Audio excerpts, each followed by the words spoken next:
Greetings and welcome to the latest edition of Legal Bites, the official podcast of Cummings and Cummings Law, where we focus on helping businesses and their owners re-domesticate out of volatile legal and tax environments like California, like New York, like Maryland, like Illinois, you get the idea, to more predictable pro-entrepreneurship, pro-growth jurisdictions. Today, I am reviewing a recent report by Maria Bartiromo on Sunday Morning Futures regarding the intensifying competition between the New York Stock Exchange and the nascent Texas Stock Exchange in the context of the ongoing exodus of businesses large and small from high tax jurisdictions to the Lone Star State. I will then conclude by explaining how small and medium-sized businesses can use the same laws to their advantage to relocate out of their existing state to Texas while keeping their existing federal employer identification number, contracts, and bank accounts intact. But first, a brief introduction. My name is Chad Daniel Cummings, and I am an attorney and certified public accountant serving clients in matters of business, tax, and commercial law. I am Chief Executive Officer of the multi-state, multi-attorney law firm Cummings and Cummings Law. And in addition to my day job, I also teach business and tax law at the university level. I hold 4 degrees, including 2 law degrees, as well as a bachelor's degree in accounting and a master's degree in taxation, in addition to 12 professional licenses and certifications spanning accounting, tax, audit, and of course, the law.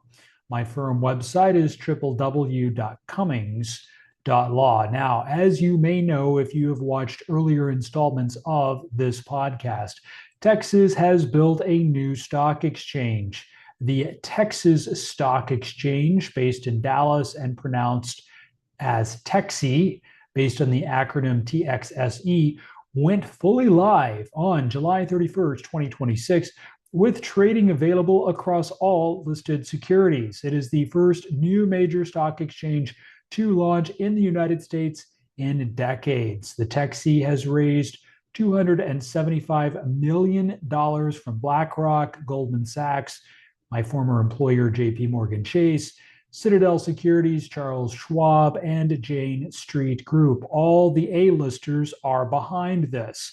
Corporate listings are expected in the fourth quarter of 2026, and IPOs are coming right around the bend in 2027. The people who built Wall Street are funding the exchange that will compete with and ultimately replace it. Governor Greg Abbott described the moment at a TXE event in April. The center of gravity for American capitalism, commerce, and trade is now headquartered in the Boom Belt. I think he's referring to Texas.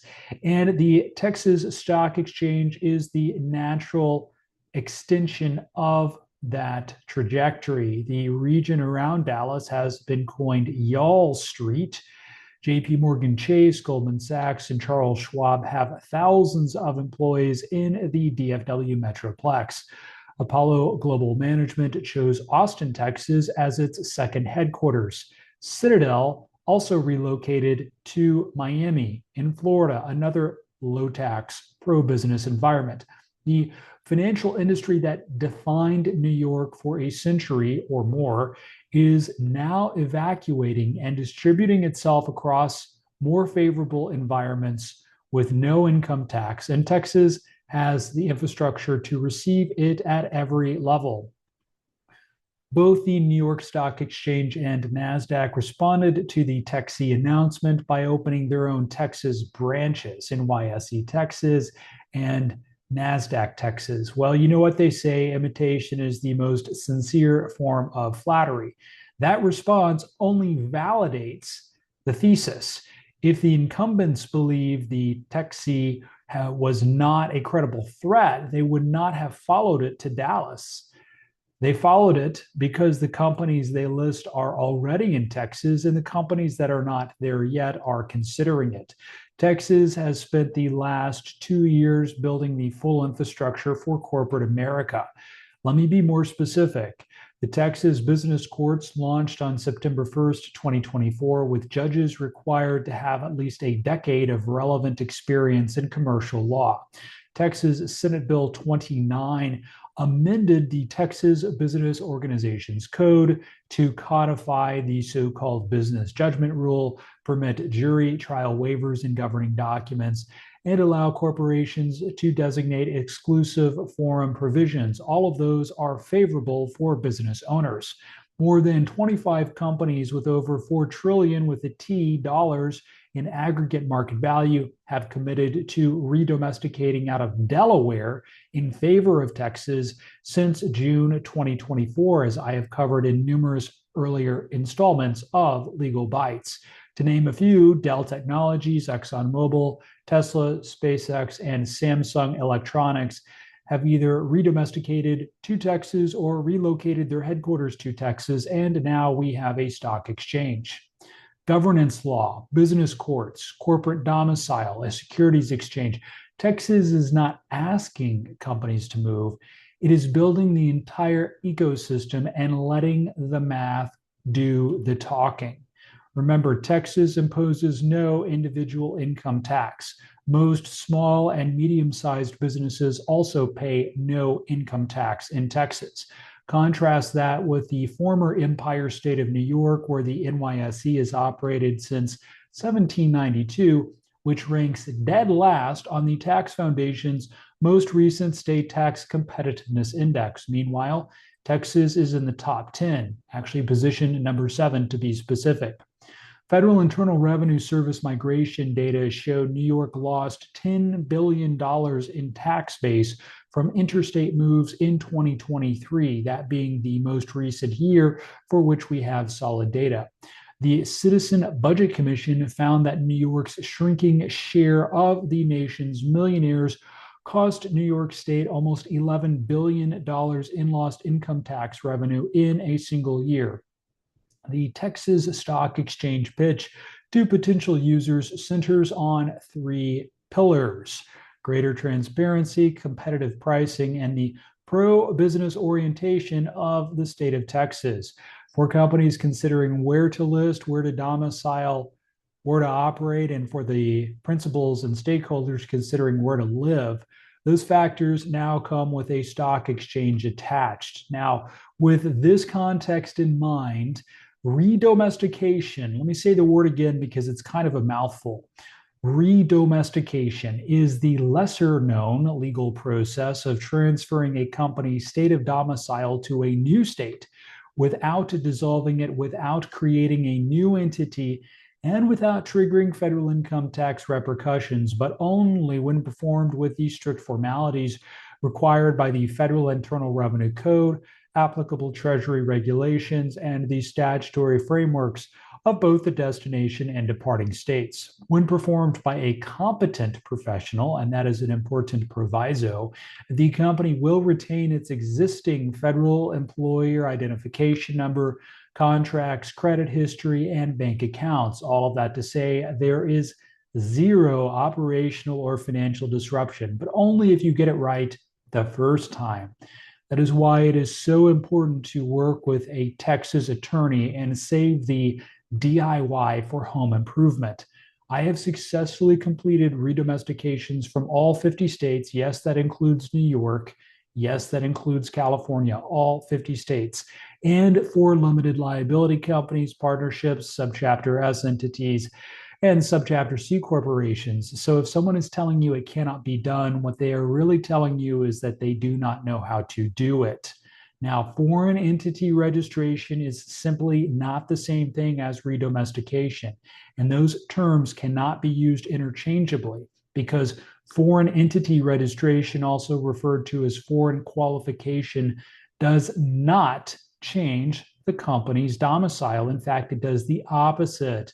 By keeping the entity in the former state indefinitely and merely adding another layer of compliance and tax obligations in the destination state, thereby leaving you anchored to the state you thought you were leaving. Meanwhile, a traditional merger, which is also not the same thing as redomestication, creates a new distinct entity in the destination state, may and often does require the issuance of a new federal employer identification number and can trigger serious tax consequences. Finally, dissolution should not enter the conversation at all because dissolution terminates the company. It is the legal equivalent of the death penalty. That is not an exaggeration. Dissolution is a going out of business maneuver, not a relocation mechanism. Dissolution is often a taxable event, and yes, things get worse. When performed incorrectly, can expose the owners of the company to unlimited personal, yes, you heard me right, personal, joint and several liability for the company's liabilities known and unknown. If somebody is telling you otherwise, they don't have a clue what they are talking about. That is because the so-called veil of protection no longer exists because the company no longer exists. If you think dissolution is a shrewd cost-saving mechanism, you may be in for a rude awakening. And as I said, if you have a so-called professional suggesting dissolution as a relocation strategy, I implore you to seek more knowledgeable and experienced advice before making what may be an uncorrectable mistake. Redomestication, when paired with a change of personal residency and this is an important and, a reduction or outright cessation of business operations in the former state, can reduce or even eliminate state tax exposure there for the entity and its owners. Don't take my word for it, ask your CPA. And if you get a blank stare from your CPA, well, it may be time for a change. Now is the time to consider acting before the various state legislatures consider changes to their laws to hinder or even eliminate the possibility of redomestication. If you have questions regarding redomesticating your existing LLC or corporation to Texas or to another state, please utilize the link in the description for more information on this nuanced process and to schedule time for you and I to speak one-on-one about your specific situation. Again, my name is Chad Daniel Cummings of the firm Cummings & Cummings Law, and I hope that you found this information informative. As always, the information in this presentation, like all of my presentations, is necessarily general in nature and is not legal or tax advice, nor should it be construed as such, because that advice definitionally must be specific to a particular set of facts and circumstances. Should you have any questions regarding this information or the content of any of my many earlier presentations on these topics, please visit my firm website at www.cummings.law, not .com, but .law to schedule time for a consultation. I look forward to that opportunity to speak and perhaps even work with you very soon.